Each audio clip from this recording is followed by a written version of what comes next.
A paz de Deus a todos. Eu tô aqui pensando cá com meus botões.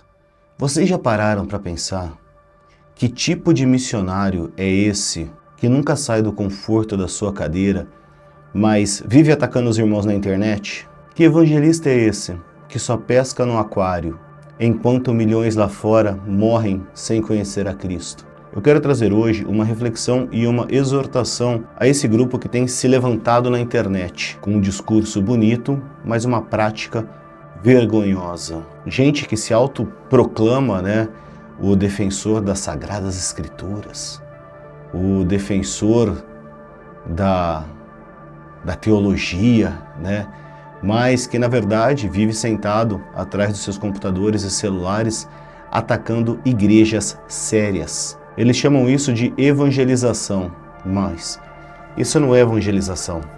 Isso é proselitismo barato. É pescaria de aquário, pois eles têm medo de lançar a rede em alto mar. Veja, o último censo brasileiro mostra que 9,3% da população não tem nenhuma religião, ou seja, mais de 19 milhões de almas sedentas. E esses senhores preferem ficar nas suas lives, no conforto de sua casa, criando vídeos diários, semanais, mensais, só para atacar irmãos em Cristo. Se o teu evangelho fosse tão transformador assim, você estaria nas ruas, nos hospitais, nos abrigos, albergues, presídios, casas de recuperação, casas de pessoas dependentes químicas, levando o nome de Jesus aos que não o conhecem. Mas não, é muito mais fácil monetizar polêmica, criando engajamento em cima da fé dos outros. Aliás, alguns desses aí que posam de grandes estudiosos se esquecem da própria história da teologia que eles defendem e intolerância religiosa aos que não concordavam com ela. História, meus irmãos, história. Que moral tem alguém que defende uma tradição manchada de sangue, como a execução de Miguel Servante, só por discordar de Calvino, para poder vir hoje e nos dizer o que é igreja verdadeira ou o que não é igreja verdadeira? Que moral tem quem perseguiu e afogou os anabatistas, irmãos que defendiam o batismo consciente, como nós fazemos nos dias de hoje, para poder vir aqui e pregar a pureza doutrinária? A CCB nunca perseguiu ninguém, nunca obrigou ninguém a nada e segue pregando Jesus Cristo com simplicidade e poder. Mas esses pregadores de YouTube, pregadores de quarto, liveiros, que só vivem de fazer live, têm medo de sair do próprio nicho. Pregar um espírita, pregar a um ateu, pregar a um agnóstico, pregar a um muçulmano. Jamais. Eles não fazem isso. É muito mais fácil atacar uma igreja evangélica.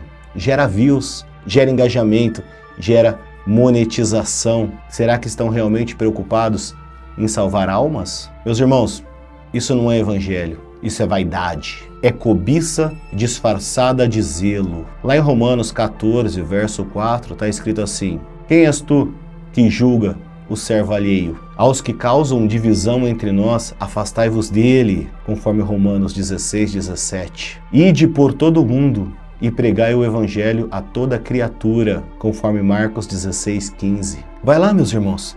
Prega para quem não conhece a Cristo. Para de tentar desconstruir a fé de quem já foi alcançado por Ele. Larga o conforto do seu quarto e vai a campo. Seja pescadores de homens e não de polêmicas. Que o Senhor nos livre desse espírito de divisão que tem se espalhado pelas redes sociais. 9,3% da população brasileira diz que não tem nenhuma religião. São 19 milhões de pessoas. E você aqui, fazendo proselitismo barato, tentando desconstruir a fé de irmãos que servem a Deus com alegria na congregação cristã no Brasil. Que vergonha, que vergonha. E a campo ninguém quer. Sair do conforto do seu sofá, do conforto da sua cadeirinha gamer, ninguém quer. Que o Senhor levante homens que pregue com amor, com verdade, aqueles que precisam conhecer ao Senhor e não aqueles que só querem aplausos de seus seguidores, joinhas, views, monetização. Lembra bem, o proselitista, no último dia não vai ser a quantidade de likes ou views que você teve que vai pesar no seu julgamento, mas se você foi um servo fiel ao ID de Jesus Cristo, ou se você foi só um polemista digital, aquele que causa polêmica, dissensão, planta a dúvida, espalha e não ajunta. Que Deus tenha misericórdia de nós. Meus irmãos, fiquem na graça e na paz do nosso Senhor Jesus Cristo. Deus abençoe a todos. Tchau.